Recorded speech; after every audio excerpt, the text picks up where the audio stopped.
Straight of Hormuz के पास हमले में मारे गए शिवानंद चौरसिया का शव पहुंचा गांव। परिजनों का हंगामा। शहीद शिवानंद चौरसिया के शव पर गांव में आक्रोश। पोस्टमार्टम कराने की मांग पर अड़े परिजन। जिलाधिकारी को सौंपा ज्ञापन। पोस्टमार्टम के लिए परिजनों ने जताई सहमति। देवरिया जिले के सुरौली गांव में उस समय गम और आक्रोश का माहौल बन गया जब स्ट्रेट ऑफ होर्मुज के पास हुए अमेरिकी हमले में मारे गए शिवानंद चौरसिया का पार्थिव शरीर आज 8वें दिन उनके पैतृक गाँव पहुँचा। शव के पहुँचते ही परिजनों का रो रो कर बुरा हाल हो गया और पूरे गांव में मातम छा गया। स्थिति की गंभीरता को देखते हुए गांव में कई थानों की पुलिस फोर्स तैनात कर दी गई। इस दौरान परिजनों ने एम्बुलेंस से शव उतारने से साफ इनकार कर दिया और जमकर विरोध प्रदर्शन किया। परिजनों का आरोप है कि ओमान में मृतक का पोस्टमार्टम नहीं कराया गया, इसलिए उन्होंने शव का पोस्टमार्टम कराने की मांग रखी। इसी मांग को लेकर परिवार और ग्रामीण लंबे समय तक अड़े रहे। मामले की गंभीरता को देखते हुए जिलाधिकारी और पुलिस अधीक्षक मौके पर पहुंचे। परिजनों ने अपनी मांगों से संबंधित ज्ञापन डीएम को सौंपा। प्रशासनिक अधिकारियों के समझाने के बाद आखिरकार परिजन पोस्टमार्टम के लिए सहमत हो गए। जिलाधिकारी ने बताया कि कल सुबह शिवानंद चौरसिया के शव का पोस्टमार्टम कराया जाएगा, जिसके बाद बरहज के कटईलवा घाट पर अंतिम संस्कार किया गया। इस बीच मृतक की पत्नी ने सरकार से बच्चों की उच्च शिक्षा की व्यवस्था, परिवार के भरण पोषण के लिए आर्थिक सहायता और एक सरकारी नौकरी की मांग की है। घटना के बाद पूरे क्षेत्र में शोक और आक्रोश का माहौल बना हुआ है।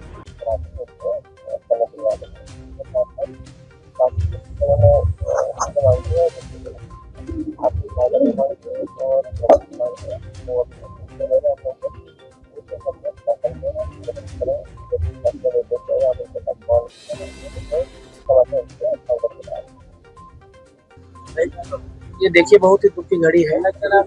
पूरा गांव, परिवार, पूरा क्षेत्र इस दुख की घड़ी में शिवानंद जी के परिवार के साथ खड़ा है। सरकार भी पूरी संवेदना के साथ उनके साथ खड़ी है। आगे जब भी जैसी आवश्यकताएं होंगी वैसा प्रशासन के लोग और सरकार उस पर ध्यान देगी। सकारात्मक बात नहीं, अभी तो बाड़ी आई है, अब आगे देखा जाए। जैसा परिवार के लोग कहेंगे उनके साथ हम लोग खड़े हैं सब लोग। बताइए, हो गया?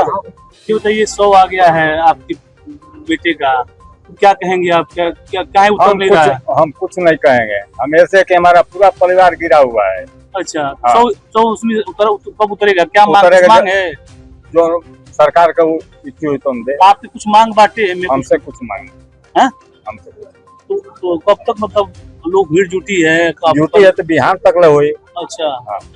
तो पोस्टमार्टम हुआ है? नहीं। अच्छा, यहाँ पोस्टमार्टम होगा कल? हाँ। है? हाँ। तो आपकी कोई मांग नहीं है? मांग आर्थिक सहयोग की हमें अपेक्षा है सरकार से। क्या करें, वो बोल नहीं पा रहे हैं। हमारा कपार वही ठीक बात है, लेकिन अगर आप कोनो मांग हो तो हम कुछ नहीं लेंगे। ठीक। और क्या देखिए, कौन है जो पिछला एक हफ्ता रहा भारत के नाविकों के लिए एक दर्दनाक हफ्ता रहा। मेरा नाम मनोज यादव है, मैं जनरल सेक्रेटरी हूँ forward siemens union of India का, जिसने इस मुद्दे को लगातार उठाया है मीडिया में। और मतलब पिछले एक हफ्ते में जिस तरह से 3 जहाज़ों के ऊपर अटैक हुआ है, चाहे वो मैरीवेक्स हो, चाहे सेटाबेलो हो, चाहे जलवीर हो, उस तीनों की अगर आपने देखा होगा तो खबर हमने चलाई पहले, उसके बाद उसको मीडिया में हमने लाया। और क्योंकि वहाँ हमारे लोग, जैसे यहाँ पे चौरसिया जी है वैसे हमारे हज़ारों लोग वहाँ पे थे। और जिस तरह से दर्दनाक मौत हुई है हमारे 3 भारतीयों की, उसमें से 2 जन की आज जो मॉर्टल यहाँ आई है, एक इनकी है और एक जो हमारा कैडेट है मतलब हिमाचल का, वो जो शर्मा है, उसकी बॉडी आई है। जबकि दूसरी बॉडी जो आंध्र प्रदेश की अभी तक नहीं आई। तो आज मैं इनके परिवार के साथ दुख बांटने के लिए अभी एयरपोर्ट से डायरेक्ट यहीं आ रहा हूँ। और हमने एक मांग रखी है कि भारत के प्रधानमंत्री कम से कम परिवार को 1 करोड़ का मुआवजा दें, जो राज्य सरकार है उसके परिवार को एक रोज़गार दें। और हमने यूनाइटेड नेशन में एक पिटीशन दायर की है अमेरिका के ख़िलाफ़, जहाँ पे हमने $5 मिलियन उनके लिए कंपनसेशन मांगा है, क्योंकि वो सिंपली एक मर्डर था। ये जानते हुए उसके ऊपर ये मिसाइल दागी गई कि उसके ऊपर भारतीयों की संख्या तकरीबन 24 और 20 और 24 के करीब थी। तो ऐसी स्थिति में हमारी 4 मांगे हैं और इसको लेके हम पूरे देश भर में प्रदर्शन कर रहे हैं। हर जगह पे हम इस चीज़ को सपोर्ट कर रहे हैं कि जो भी लोग गए हैं वो मध्यम वर्गीय हैं, उनके ऊपर जो परिवार है वो गरीब तबके से है, और उनके बच्चों का जो भरण पोषण के लिए राज्य सरकार, केंद्र सरकार मुआवजा दे। उसके साथ ही हमने अमेरिका पे भी दबाव बनाया है, एक पिटीशन डाला है $5 मिलियन के। एम्बुलेंस और 100 को क्यों नहीं उतारा जा रहा है? अभी परिवार 100 नहीं उतारा, क्या परिवार का कहना है कि वो आहत हुए हैं, उन्हें किसी भी मतलब सरकारी जो राज्य सरकार की तरफ से कोई भी सहायता राशि जारी नहीं हुई है और ना उन्हें उनकी किसी ने पूछताछ की है। तो उनका मानना है कि कम से कम राज्य सरकार उनका जो मतलब उनसे पूछे, उनसे बात करे और उनकी जो मांग है उसके ऊपर उनका जो राज्य सरकार का जो उत्तर है उसे लेकर आगे बढ़े। देखिए भैया, अभी हम लोग हताहत हैं और बदहवास हैं, हम किसी बात का कोई भी उत्तर नहीं दे सकते। आप लोग हमें अंधा परेशान मत करें, अभी थोड़ा सा हमें धैर्य बनाए रखें। अभी मैं आप लोगों को, सभी लोगों को जो भी सूचनाएं होंगी आगे से, जैसे प्रशासन की तरफ से या सरकार की तरफ से जो भी सूचना आएगी हम देंगे, ठीक है। हम लोग बदहवास हैं, पागल हुए हैं, हमारा परिवार बदहवास है, रो रो कर बुरा हाल, मैं एकदम बदहवास हूँ। आप लोग अभी जो है कि नहीं कुछ, ये प्रशासन से आप लोग बात करें कि गाड़ी क्यों नहीं उतर रही है, और इसके बारे में माननीय विधायक सुरेंद्र चौरसिया जी आए हुए हैं, उनसे बात कर ली एक बार, क्या क्यों गाड़ी नहीं उतर रही है, क्या सिचुएशन है, एक बार उनसे भी बात किया जा सकता है। अभी मेरी कोई मांग नहीं है, ये सरकार का मंशा है, सरकार चाहे जो भी वो दे, सरकार पे सारी चीजें निर्भर की जाती हैं। वो पीड़ित परिवार के लिए क्या आर्थिक सहायता प्रदान कर सकते हैं, बाकी इस दुखी परिवार के लिए क्या सहयोग कर सकते हैं, माननीय प्रधानमंत्री जी से क्या सहयोग कर सकते हैं, हमारी क्योंकि डबल इंजन की सरकार है तो जो है कि मुख्यमंत्री जी क्या सहयोग कर सकते हैं दुखी परिवार के लिए।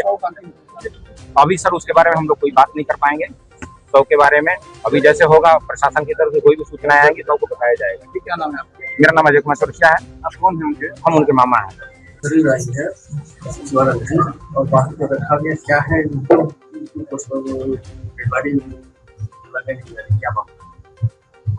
मामला यही है कि एसडीएम नहीं आए हैं, क्योंकि मेरे बच्चे का भविष्य तो बाकी है, उनके परिवार का भविष्य तो बाकी है। बूढ़े माँ बाप हैं, उनकी पत्नी है, 2 बच्चे हैं। हमारे बच्चे का सहारा चाहिए, अच्छे से पढ़े लिखे, और उनकी पत्नी को सरकारी नौकरी चाहिए, तभी हम यहाँ से जाने देंगे। जब तक बॉडी आई भी है तो क्या, जब तक हमको न्याय नहीं मिलेगा तब तक हम जाने नहीं देंगे। ये बस हमको सरकारी नौकरी चाहिए, हमें कुछ किसी भी चीज़ की मांग नहीं है। बस मेरे बच्चे 2 हैं, दोनों को एडमिशन करवाइए। हमारे बूढ़े माँ बाप हैं, हम उनकी अपने में से हम परिश्रम कर लेंगे, लेकिन हमको सरकारी नौकरी चाहिए बच्चे का भविष्य के लिए। क्या नाम है आपका? सुशीला।